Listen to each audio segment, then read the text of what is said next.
But the latest from Stephen Hawking, of course, warning us that, yes, aliens are out there, and no, we don't really want to meet them. Also noting that, of course, God didn't create the universe. Interestingly enough, and again, there's no way to sometimes tie these stories into one subject. It's all connected. Everything is illuminated, as the book says. Poll shows Muslims have highest approval rating of Obama and Mormons have the lowest. CBS News reporting Obama not worried about Muslim rumors, speaking of those other polls where more and more folks believe he's a Muslim, because that's the psyop being run. His background is shady as hell, but he's a covert CIA cutout before he's a Muslim. All in the company, of course, the latest expose getting into Obama and Brzezinski and Business International Corporation, the CIA front,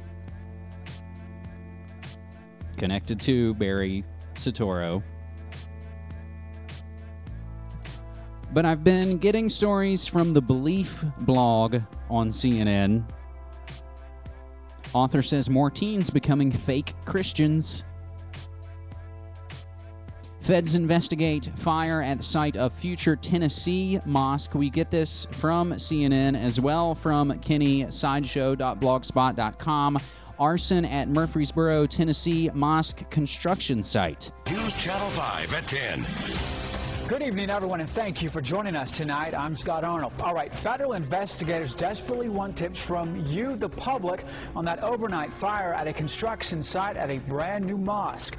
News Channel 5's Brent Frazier was one of the first reporters there today, and Brent, the feds are now involved. Absolutely, Scott. The ATF, the FBI are assisting the Rutherford County Sheriff's Department. Now, the feds' involvement does strongly suggest this case is being prosecuted as a hate crime. For now, an ATF spokesman is saying simply, it's a fire at the future site of a house of worship. The neighboring newcomers are witnessing greetings of hot and cold. Sometimes people are very friendly and they wave to us. Other times they're blowing the horn and giving us a finger. From the varied to the downright violent. It's awful. It's a tragedy, and I'm really sorry this happened. This, Murfreesboro Muslims insist, this is heartbreaking. Is crossing a line. The members of the community are very scared. As I mentioned before, it's Ramadan. We try to come together as a community in the evenings to break our fast together. Our attendance level has been very low because people are scared to leave their homes. Only days after breaking ground, Murfreesboro Muslims are rattled after an intruder with a match. Somebody threw gasoline on it last night. A mission. Into the engine compartment and set that one on fire. Maybe even a message. Torched one of the contractor's 4 pieces of excavating equipment. The scene? The site of the future mosque. Say Muslims who've existed here 20-some years. Besides being a hate crime, it's such a terrible reflection on what I personally believe is the true feeling of the community, and that's one of diversity and openness. Jesus! Every knee will bow one day! Open arms aren't something everyone has for a brand new mosque. There's strong opposition. The site's signs even been destroyed twice. But this takes it to a whole new level, local Muslims proclaim. Spokeswoman Cami Ayash says it's another violent act in which Muslims haven't been the villain. This is definitely something that we do not deserve. In her words, they are the victim. We know no one out there would publicly condone violent opposition, but we do recognize there's another side out there. From the outset, plans to build this new mosque have been ferociously contested for reasons like traffic congestion, zoning liabilities, even suggestions that Islam is a political movement disguised as religion. Scott, in response to this incident, a candlelight vigil has been planned for Monday evening at the courthouse on the Murfreesboro Square. So the anti-Muslim hysteria ratchets up more and more and more, and we're going to get more into that. We're all being played off of each other, as we already discussed. Ground Zero Mosque, connected to Council on Foreign Relations, Fox News, and more.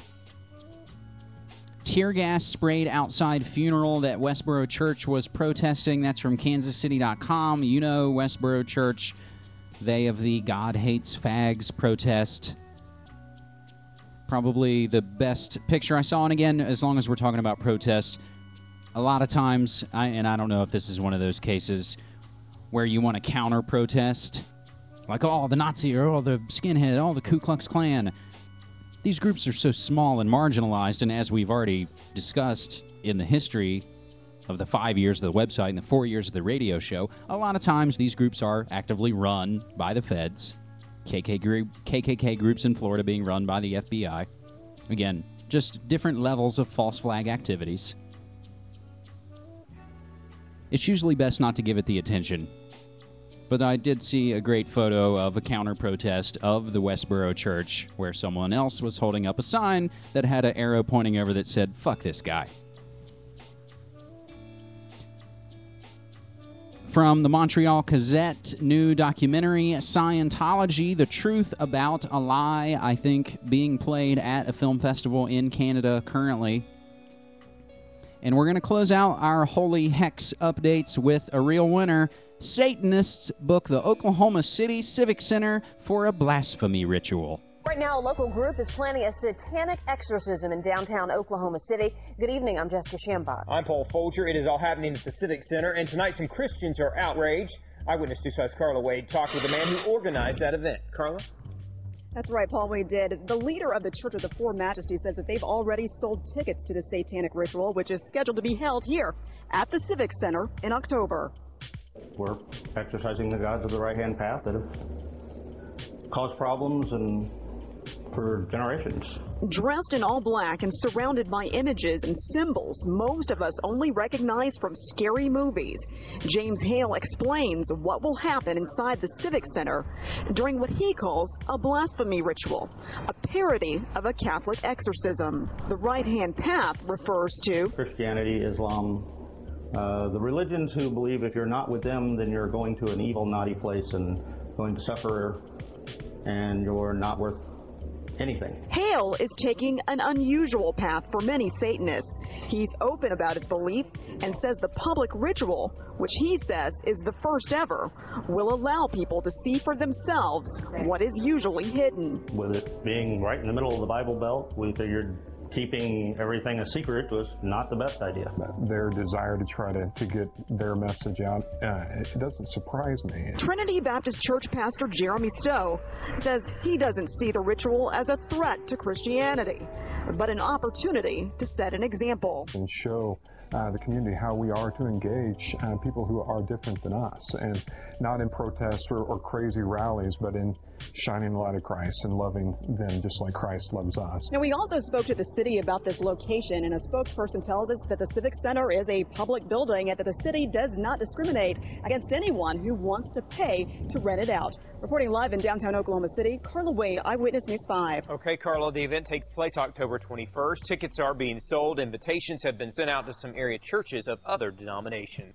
October 21st, just in time for Halloween. The Satanists at the Oklahoma Convention Center. Buy your tickets now. So again, the bizarre religious culture wars being ratcheted up to an extreme level. That closes out our Holy Hex updates. As we glance back at the breaking news again on this September 3rd morning, we just now see reporting of a 7.4 earthquake hitting New Zealand. 7.4 is mighty large. Bombing in Pakistan kills 55. And the story coming out of Vancouver, Oregon, rising, getting larger and larger, and I've seen it reported on the New York Daily News now. Police look for woman in acid attack. Apparently, a woman threw acid on another woman. As the bizarre levels of violence ratchet up, again, we've openly speculated and investigated on the show the sinister forces, the copycat effect, this sort of mass murder contagion. So whether, again, it's black, white, Muslim, Jew, Christian, Protestant, illegal, legal, elite, we're being played against each other, is the simplest way to put it. We have our last several things to go over on this massive news purge. Oh, the chaos is everywhere. On our media memes, HenryMako.com asking the question, does conspiracy extend to the musical scale? This would go into something that we only briefly discussed when we were at the Conspiracy Con back in June, and we had the exclusive interview with Dr. Leonard Horowitz. again, about the 528 frequency versus a 440, and it's something I'm extremely interested in. I'm just a little wary, as we should all be about all of this info. Unplugging the signal. The truth will not be televised. Excellent new video. Again, as people unplug their televisions on a larger and larger level. John Cusack calls for the satanic death of Fox News and GOP leaders on his Twitter feed. Again, keeping the satanic, religious, cultural fighting going. And the last question we'll ask in our media memes: will the release today of the new film Machete spark racial violence? This would be the new exploitation flick from Robert Rodriguez, tied in with Grindhouse and Tarantino and the fake trailers that they're making movies for, and da-da-da-da-da. But this film is basically about illegals and an underground network and a bad guy played by Robert De Niro who wants to secure the border, and it's essentially about La Raza, the race. As we will get to in just a few moments, Predator drones on the border, thousands more agents now going to the border, again, setting the stage for powder kegs looking for sparks. In our Oregon oddities, Oregon couple plead not guilty in the faith-healing death of their infant son. More on that from the Oregonian, as well from our own Oregonian. Again, sometimes these things seem to only come from Portland. Homeless man calls 911 from a hot tub he broke into to say, "I just need a hug and a warm cup of hot chocolate." And when do you need police, fire, or medical?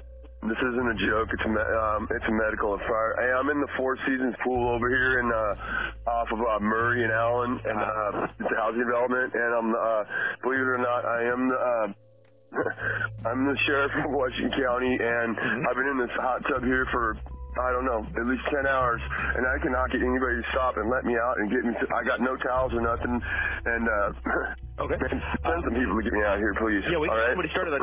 Just I'm questions. getting sick, and I do not feel good. And what's going on with you medically? Medically, I've been yelling for like an hour and a half or 2 hours, and I had a double hernia operation in May, and I'm not supposed to be yelling real loud, man. Okay.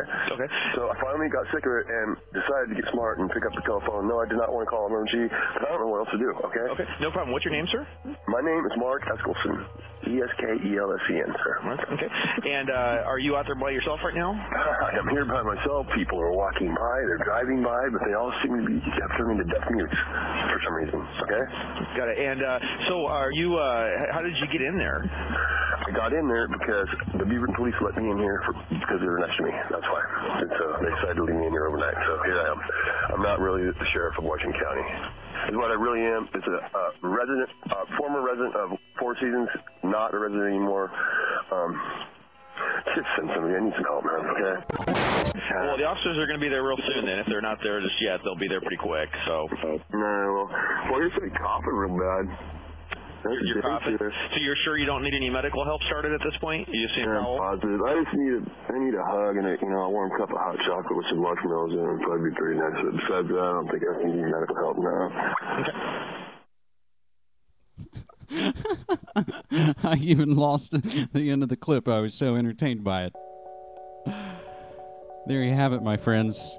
Homeless man calls 911 after he broke into a pool, and of course he's not the sheriff. He just wants a hug. That's how we roll. Our last couple notes here on the News Purge. We went through our Oregon oddities, but it's time for our West Virginia worry. Lenders back off environmental risks. I saw this in the New York Times, and this is a good story about basically how the heat is on mountaintop removal, and a lot of the banksters are backing away from it, not from any newfound moral standpoint, but just because the heat's on. And thanks to the fine work of folks like Reverend Billy and the Mountaintop Revival, which of course go back into the interview archives for our interview back in April with RevBilly.com. The other West Virginia worry note from ComputerWorld.com: West Virginia's tech workers fight state outsourcing. Oh, the chaos is everywhere, my friends. That is the September 2nd News Purge from MediaMonarchy.com.